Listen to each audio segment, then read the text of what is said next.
Alright, so we just made it to Nanatara. Strap yourself in.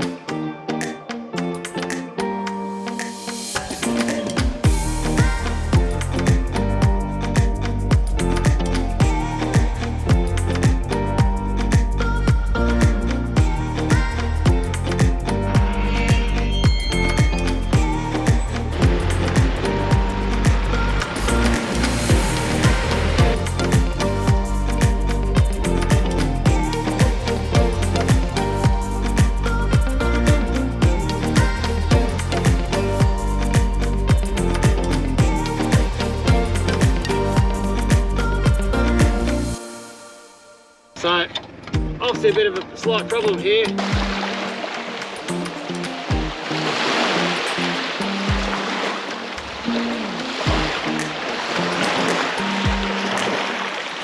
So we started here today in Karajini, we drove down here to Tom Price, and we're going all the way through there. We're down here at the moment. We're going to go to Giralia Station, which is about there. Alright, so we just made it to Nanatara. Hope I said that right. Yeah, it's a fairly decent sized roadhouse, and turns out down the back there as well is a bit of a hotel. Not sure how much accommodation is. I think there was powered and unpowered sites there, so it's definitely a stop off. Might do my research and try and put some details down here somewhere when I get a chance to work it out. But welcome to another episode. We're off to Giralia Station tonight for a couple of nights, and Anita may have just she's going to make a phone call to see if she can get our the next few nights after that booked in. Maybe just a case of just getting in where we can as we start working our way down the west coast. But anyway, yeah, welcome. Hope it's a good one. Subscribe to the channel if you haven't already, and strap yourself in. It's going to be a beach camp today. I'm actually sort of camping right on the beach, so it's a bit different for us, but we're excited nonetheless, so here we go.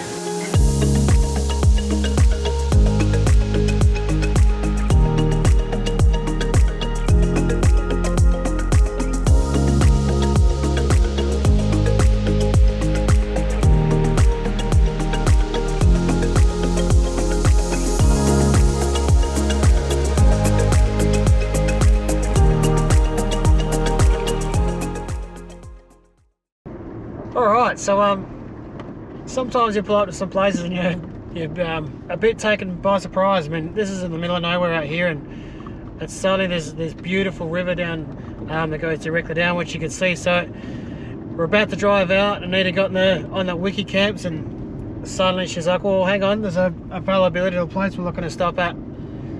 And as soon as we got out of the roadhouse, we lost reception, so it's alright, no worries. I'll turn around, I'll come back, and you can have a look at that and get the booking sorted out, and I'll get the drone up. And wow, I guess right now Anita's probably wondering what I'm talking about.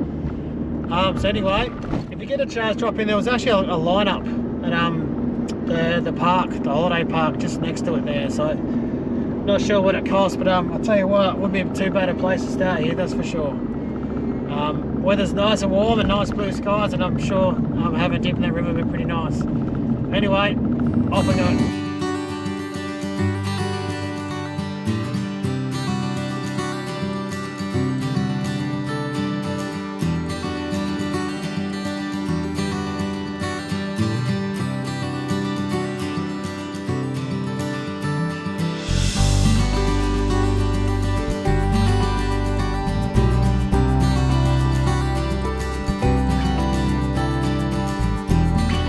We've just arrived at the entry of Giralia Station, so Dion's just getting out and doing the gate for us.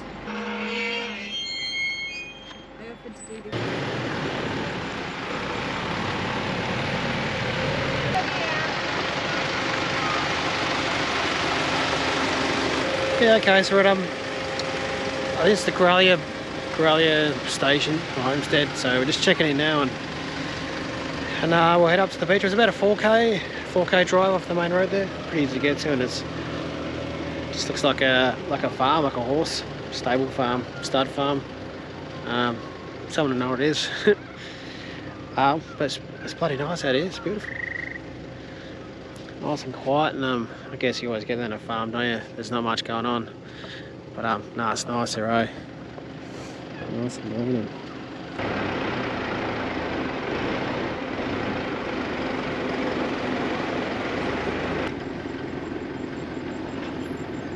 Alright, so we just put in the guys at the homestead there were super friendly.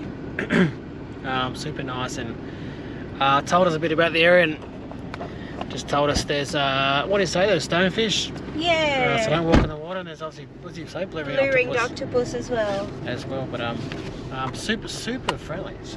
Yeah, lovely. When we walked in, first of all, he asked us if we wanted a cup of tea, and he offered Hurley some apples and some cookies, and yeah, just really friendly, really nice. Offered to look anything up for us. Yeah, it's not going to be the beach camp that I was kind of hoping for, where the kids would just be able to play in the water, which is a bit unfortunate, but I'm sure it'll still be beautiful. And so I think you said it's, hey, seatbelt on, mate, what are you doing? Said it's about a 30-kilometre drive down there. Select tyre pressure's down to about 35, then when you get to soft stuff, go down a bit further. I just went straight down to 20. I didn't know that, I already had a couple down by the time they came out and told us. So that's alright, means I don't have to do it when we get down there, I don't have to do it twice. So anyway, we'll see you down the road in a bit.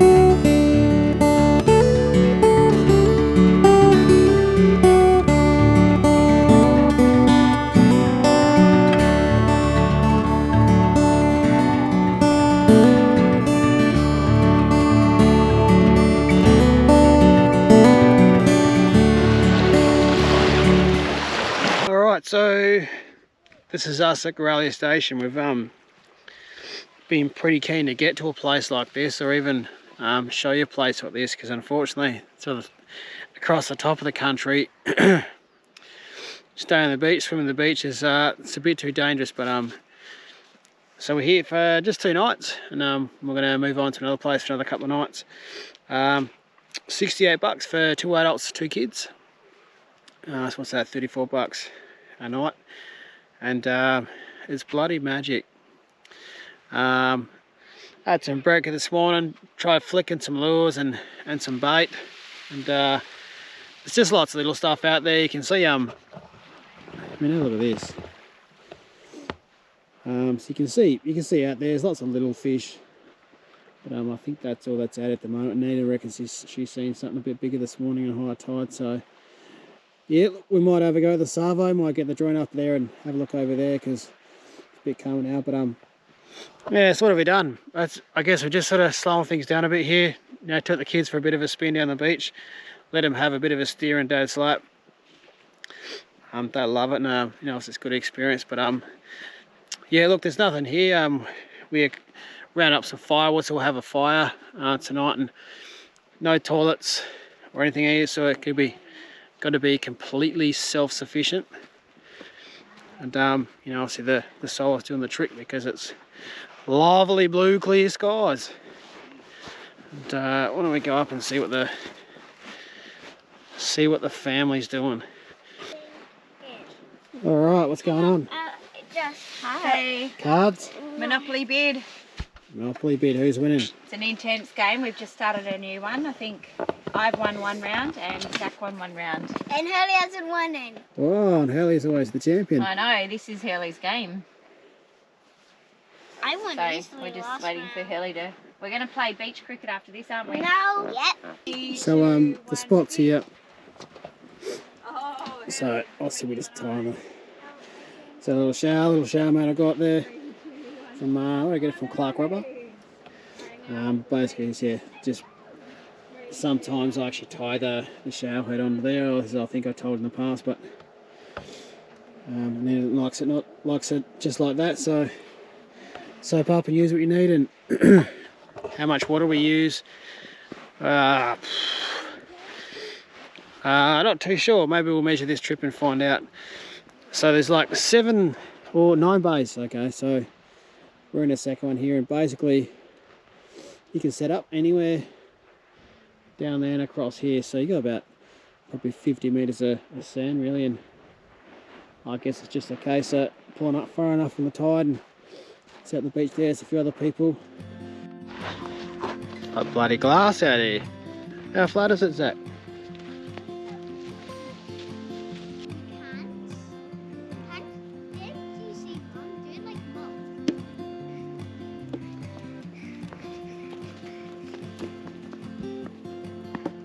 Runs.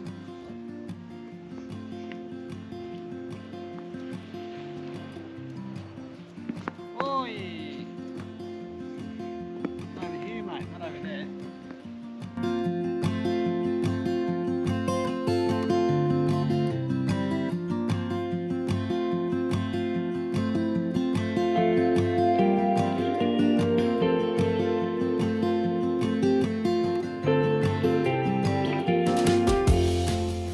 Going on here, Zach? Sandcastles? Yeah, mine's perfect. I'm getting... So we just had a few games of cards. And late in the afternoon now, so just get one of the rods, second rod sorted out. So Zach, young Zachary or his mother, and can throw a line in because yeah, have a look at this. High tide's not till 6 o'clock, gets dark around 6:30, so yeah, not sure how we go. Alright, so what do we got here, boys? Sandcastles. You got These two are mine, these two are Mum's. Alright, that's the end of the day here at Giralia Bay, I guess it is.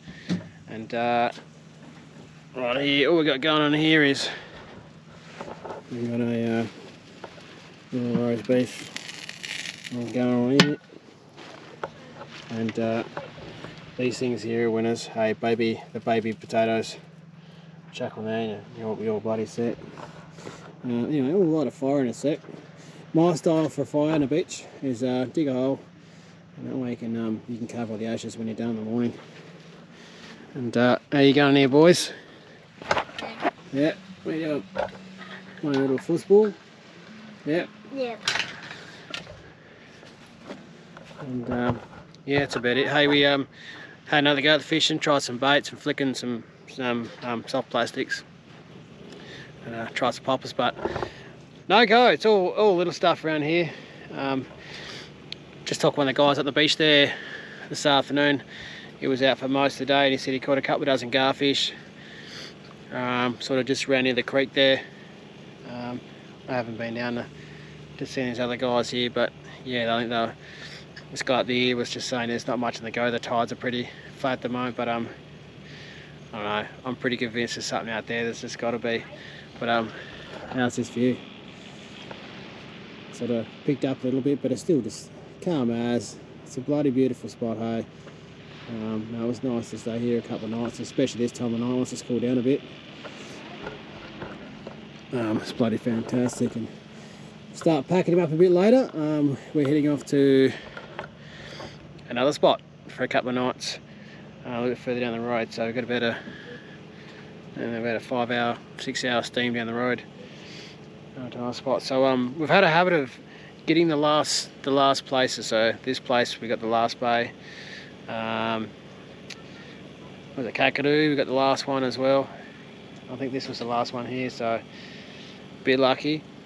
Or maybe it's a bit of BS, who knows. Anyway, we'll get this fire going here.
Needs to go up more.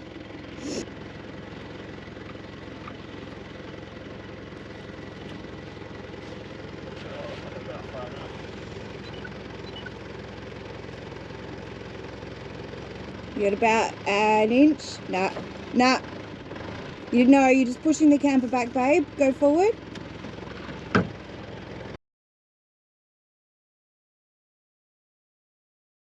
So, obviously a bit of a slight problem here. I should have put something on the wheel, of course, as my wonderful wife suggested, but bit of some bush mechanics. I got the jack out and I put on a rock. I'm going to raise it up, and with that I'm actually going to, that'll allow me to lower the jockey wheel down to get more leverage, which we'll see if it's going to work in a sec.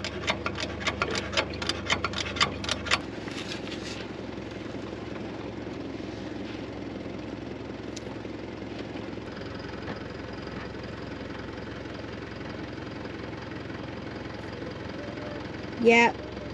Right. Yep.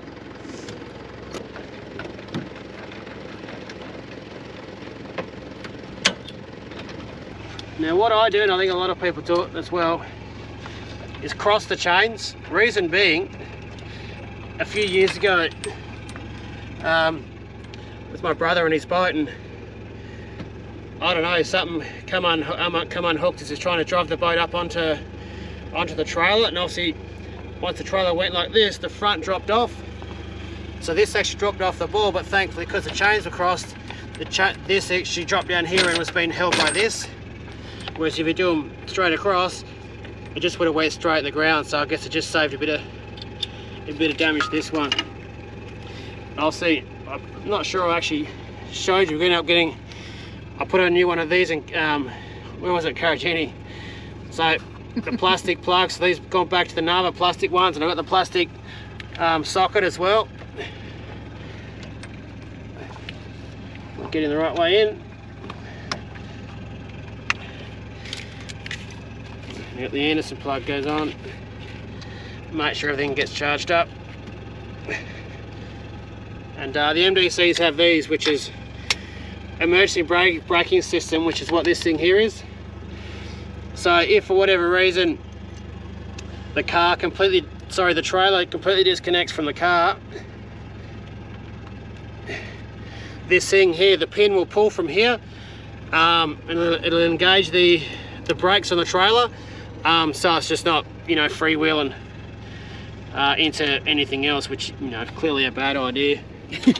And you can see on this side here, my bit of ingenuity did the trick this time, thankfully. Bit of a pain in the bum. We're doing pretty good with the time this morning, but thankfully I was a bit lazy near man eyes and actually just put the jack in the side of the camper there rather than the back of the car, which right now will be buried. And at the time I was thinking just might need this, because that was when the tyre alignment was out. Wasn't sure I was going to need any more, but thankful now I did. So I've just done that bit, and the last thing I'll show you. So this is why I dig a hole. That way you obviously see the ashes here. Whoop. It's nice and easy to bury it. So important to do this. I've heard horror stories of children that have gone and walked on fire pits and burnt their feet because somebody hasn't buried it before. You know, you just don't know when the fire went out. It could have been 3 days ago, it could have been an hour ago. So if you bury it, then you're not hurting any other people coming forward. There we go. And firewood for anyone that comes here, there's heaps up here through the scrub here.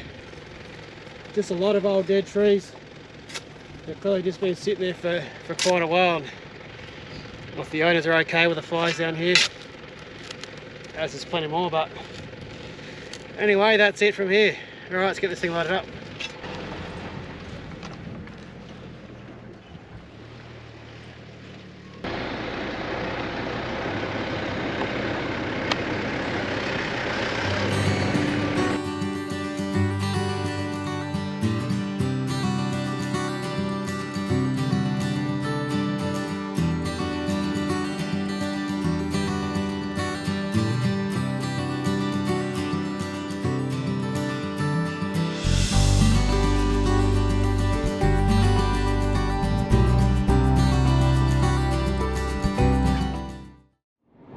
Alright, so that was, did we end up working out how to pronounce it? No, I didn't ask him that much. Again, we're still unsure if it's Giralia or Giralia Station, but just before we wrap up, we just found out a little bit more about the station here. Like, we just thought it was just a place you could stay on the beach.